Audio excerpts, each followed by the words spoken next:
Okay, to get started, I just added a clip to my timeline and I'd like to zoom in on this girl.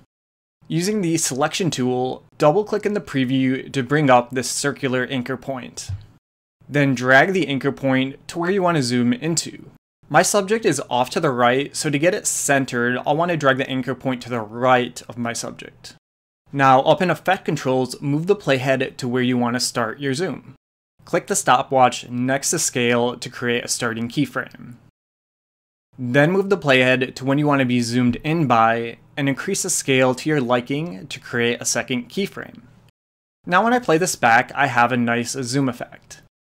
To speed up the zoom, just move the second keyframe closer to your first keyframe.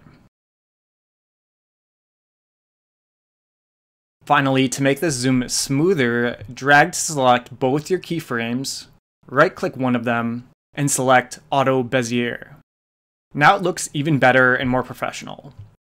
But yeah, that's all for me, so as always, thanks for watching and see you next time.